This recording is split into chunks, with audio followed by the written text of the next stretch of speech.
بسم الله الرحمن الرحيم. بسم الله الرحمن الرحیم الحمد للہ وکفا والصلاة والسلام علی من لا نبی بعد اما بعد. عزیز طلباء، آج کتاب الہدایہ جز 40 کا سبق نمبر 234 ہے،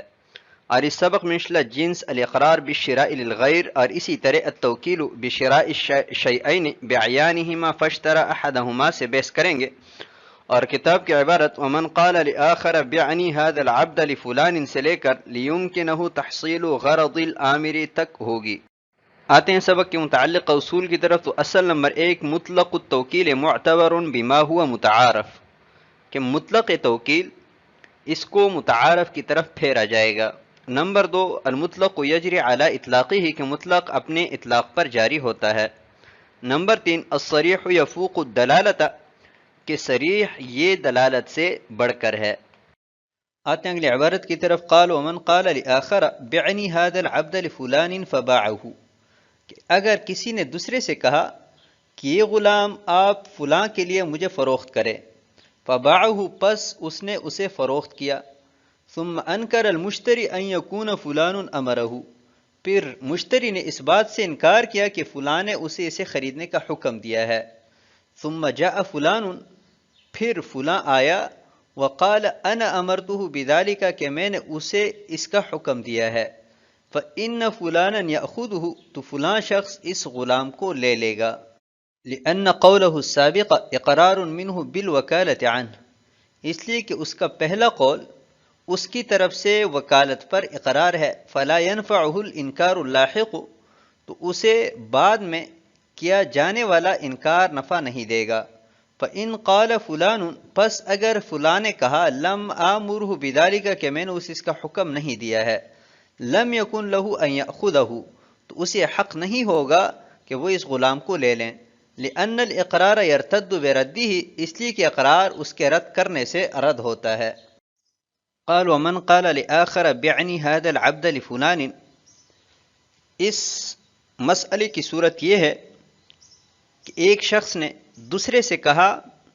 کہ مجھے فلاں نے، مثلا زید نے آپ کے غلام خریدنے کے وکیل بنائے، لہٰذا زید کے لیے غلام آپ مجھے فروخت کریں. تو اس شخص نے وہ غلام فروخت کر دیا. فروخت کرنے کے بعد وکیل کہنے لگا کہ نہیں، مجھے زید نے کوئی وکیل نہیں بنایا. اور پھر زید آیا اور زید کہنے لگا کہ میں نے اس کو آپ کے غلام خریدنے کا وکیل بنایا ہے. تو اب یہ غلام زید کے پاس چلا جائے گا اور وکیل کے انکار کا کوئی اعتبار نہیں ہوگا. لأن قولہ السابق اقرار منہ بالوکالۃ عنہ، اس لیے کہ وکیل پہلے اس بات کا اقرار کر چکا ہے کہ میں زید کی طرف سے خریداری کا وکیل ہوں. تو بعد میں جو انکار کر رہا ہے اس انکار کا کوئی اعتبار نہیں ہے، کیونکہ جب اقرار اور انکار کا مقابلہ ہو تو اقرار مقدم ہوتا ہے انکار سے. تو اس وجہ سے ہم نے وکیل کے اقرار کو مقدم کر کے اس عقد کو زید کے لیے نافذ کر دیا. فإن قال فلان لم آمرہ بذلک، لیکن اگر موکل یعنی زید نے یہ کہا کہ میں نے اس کو خریدنے کا وکیل نہیں بنایا ہے، تو اس صورت میں زید کو اس غلام کے لینے کا حق نہیں ہوگا، کیونکہ اس نے وکیل کے انکار کی تصدیق کی اور وکیل خود بھی اپنے اقرار کو ختم کر چکا ہے رد کرنے کی وجہ سے. آتے ہیں اگلی عبارت کی طرف. قال الا ان یسلمہ المشتری لہ، مگر یہ کہ وہ غلام مشتری اسے حوالے کرے، فیکون بیعا جدیدا عنہ، کہ اس کی طرف سے نئی بے ہوگی. وتکون علیہ العہدہ، اور موکل پر ثمن کی ادائیگی کی ذمہ داری آ جائے گی. لأنہ صار مشتریا بالتعاطی، اس لیے کہ باہمی لین دین سے وہ مشتری بنا. کمن اشتری لغیرہ بغیر امرہ حتی لزمہ، جیسا کہ کوئی دوسرے کے لیے اس کی اجازت کے بغیر کوئی چیز خریدے اور وہ اسے لازم بھی ہو جائے. ثم سلمہ المشتری لہ، پھر مشتری وہ چیز اسے حوالے کرے. ودلت المسألة على أن التسليم على وجه البيع يكفي للتعاطي وإن لم يوجد نقد الثمن، اور مسئلہ دلالت کرتا ہے اس بات پر کہ بے کے طور پر حوالہ کرنا تعاطی کے لیے کافی ہے، اگرچہ ثمن کی ادائیگی نہ پائی گئی ہو، وہو یتحقق فی النفیس والخسیس، اور وہ متحقق ہوتا ہے نفیس اور خسیس میں، لاستتمام التراضی، باہمی رضامندی پوری ہونے کی وجہ سے، وہو المعتبر فی الباب، اور اس باب میں یہی معتبر ہے۔ قال الا ان یسلمہ المشتری او المشترى، مشتری اور مشترى دونوں پڑھ سکتے ہیں۔ اگر مشتری پڑھیں گے تو اس کا مطلب یہ ہے کہ مشتری یعنی خریدنے والا جو کہ وکیل ہے وہ اگر حوالہ کریں، اور اگر مشترى پڑھیں گے تو اس کا مطلب یہ ہوا کہ جس کے لیے غلام خریدا گیا ہے اگر وکیل یہ خریدا ہوا غلام اس کو حوالہ کریں تو موکل مالک بن جائے گا۔ اس عبارت کی صورت یہ ہے کہ موکل نے تو انکار کر دیا کہ میں نے اس کو وکیل نہیں بنایا، تو کیا انکار کرنے کے بعد بھی موکل اس غلام کا مالک بن سکتا ہے کہ نہیں بن سکتا؟ تو فرماتے ہیں کہ ہاں بن سکتا ہے، اور وہ یہ ہے کہ جب وکیل یہ غلام موکل کو دے دیں تو دونوں کے مابین تعاطی کی بنا پر ایک نئی بے وجود میں آ جائے گی، اور موکل پر اس غلام کا ثمن لازم ہو جائے گا اور اس غلام کا وہ مالک بن جائے گا۔ کمن اشتری لغیرہ بغیر امرہ، اس کی توضیح کے لیے ایک مثال پیش کر رہے ہیں کہ ایک شخص نے کسی دوسرے آدمی کے لیے اس کی اجازت کے بغیر کوئی چیز خریدی، اور یہ عقد خریدنے والے کو لازم بھی ہوا، پھر اس شخص کو خریدنے والے نے وہ چیز حوالہ کر دیا اور اس نے قبول کر لی، تو ان دونوں کے مابین تعاطی کی بنا پر ایک نئی بے متحقق ہو جائے گی۔ تو جیسے اس صورت میں تعاطی کی بنا پر ایک نئی بے وجود میں آئی، ایسی ہی اس صورت میں بھی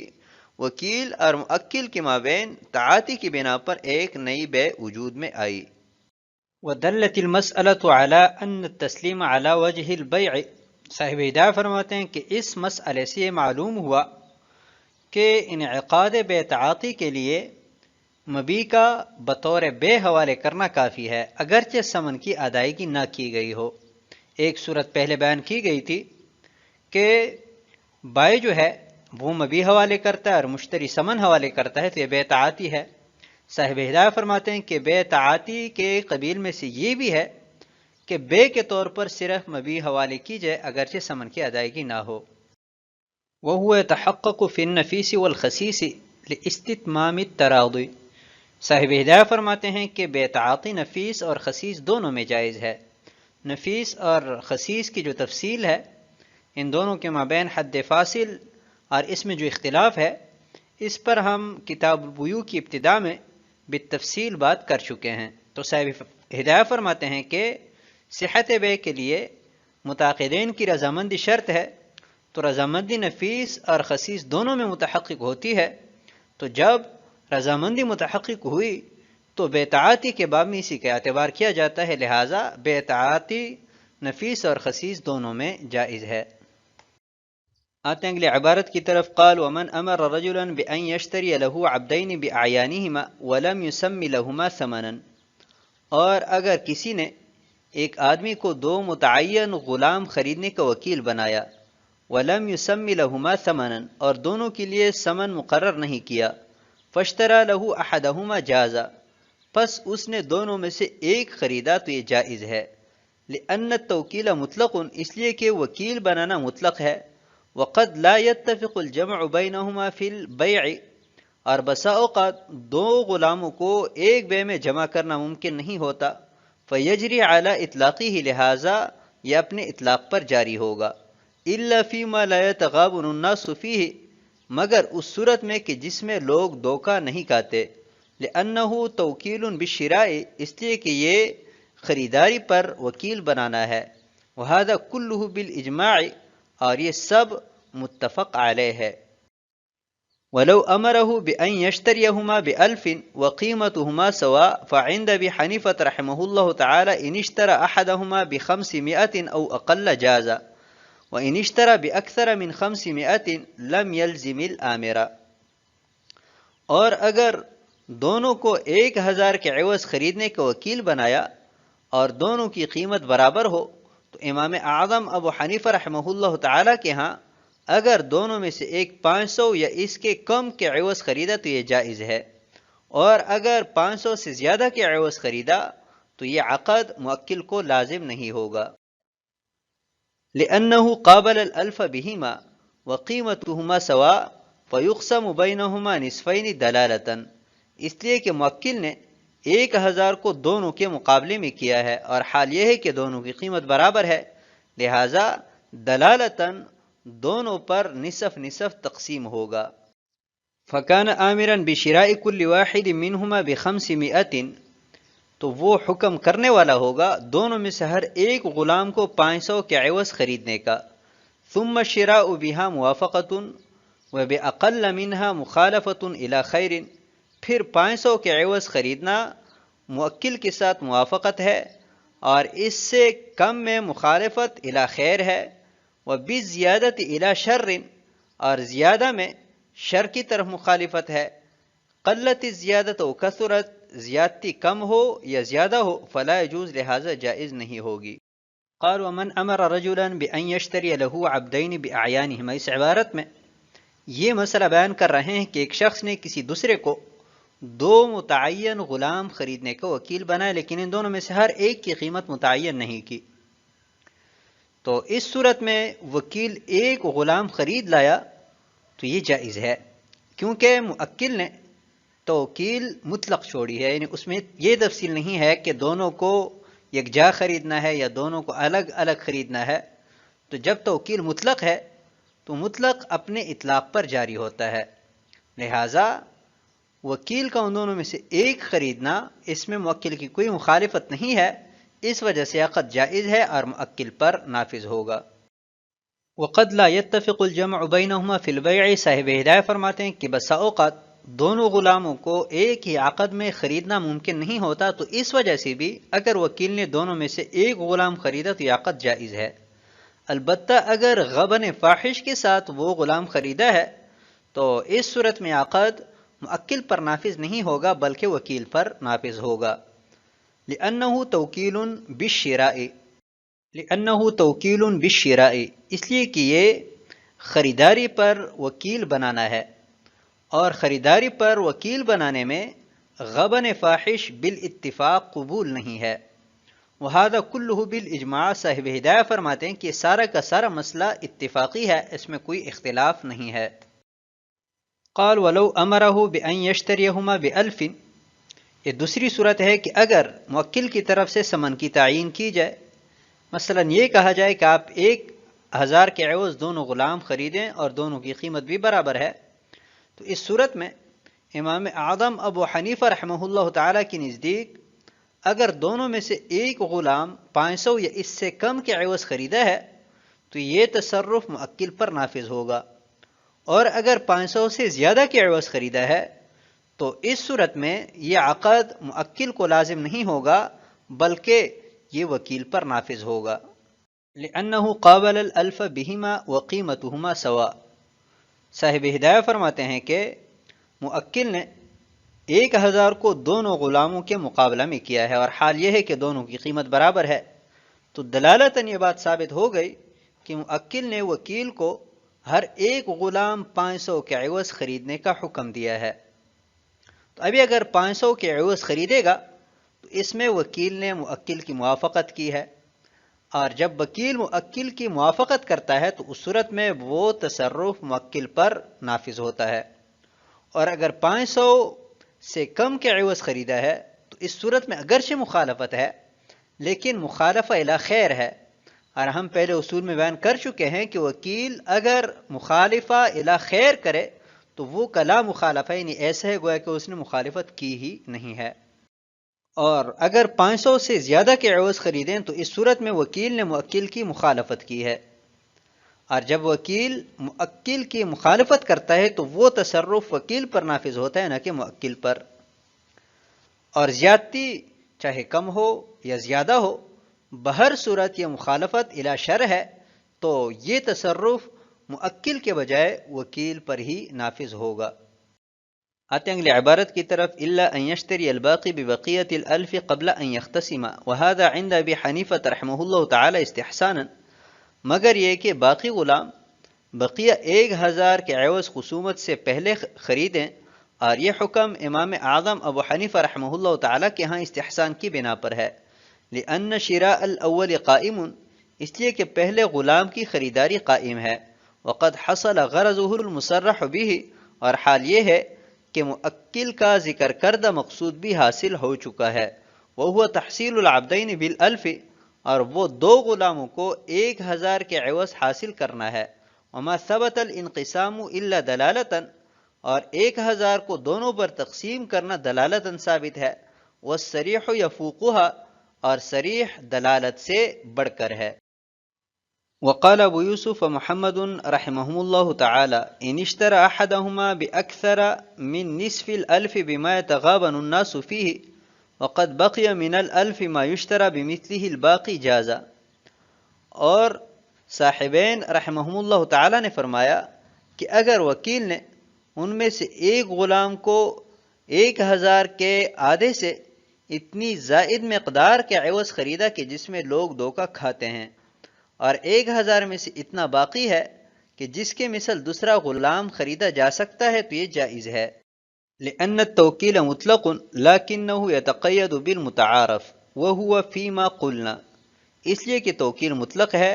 لیکن وہ متعارف کے ساتھ مقید ہے، اور متعارف اس میں ہے کہ جو ہم نے بیان کیا۔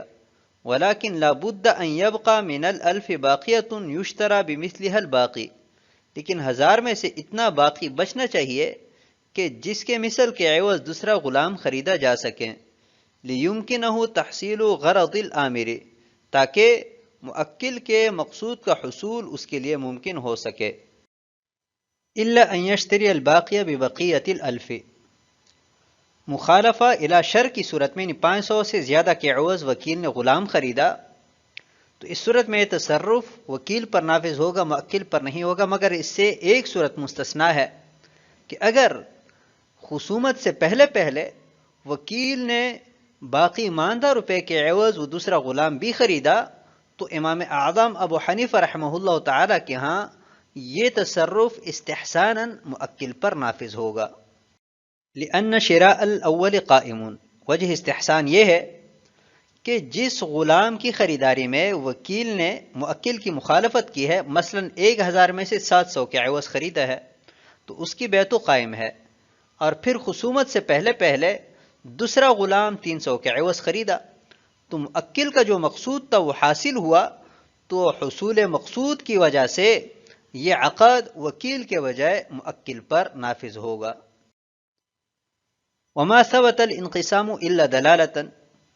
تو ابھی ذہن میں ایک سوال آئے گا کہ آپ حضرات نے تو پہلے کہا تھا کہ مؤکل نے جب 1000 کے عوض دونوں غلاموں کو خریدنے کا کہا اور حال یہ ہے کہ دونوں کی قیمت بھی برابر ہے، تو اس کا مطلب یہ تھا کہ وکیل دونوں میں سے ہر ایک غلام 500 کے عوض خریدیں۔ یہاں پر تو ایک غلام 700 کے عوض خریدا ہے اور دوسرا 300 کے عوض خریدے، تو مخالفت تو اس صورت میں بھی ہے۔ تو اس کا جواب صاحب ہدایہ نے یہ دیا ہے کہ یہ جو تقسیم ہے، یعنی 500 کے عوض ہر ایک غلام خریدنا،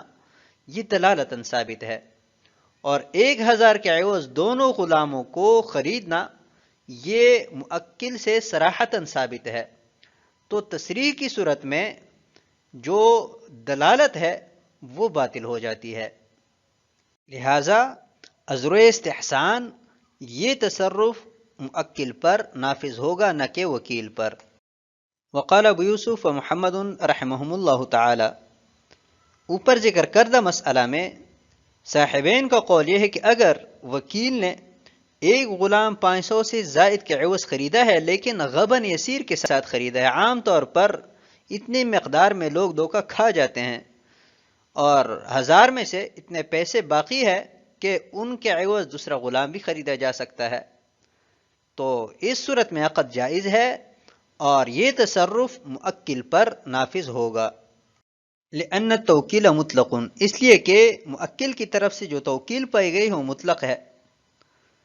اور مطلق علی الاطلاق جاری ہوتا ہے، البتہ متعارف سے اس کو مقید کیا جا سکتا ہے، اور متعارف لوگوں کے مابین یہ ہے کہ غبن فاحش کے ساتھ وہ کوئی چیز نہیں خریدتے۔ اس وجہ سے ہم نے کہا کہ اگر مخالفت کی ہے لیکن غبن یسیر کی صورت میں کی ہے، تو اس عقد کے جواز کے لیے مانع نہیں ہے اور یہ تصرف موکل پر نافذ ہوگا۔ ولیکن لابد ان یبقى من الالف باقیۃ، لیکن اس کے ساتھ ساتھ یہ بھی ضروری ہے کہ 1000 میں سے اتنی رقم باقی بچی ہو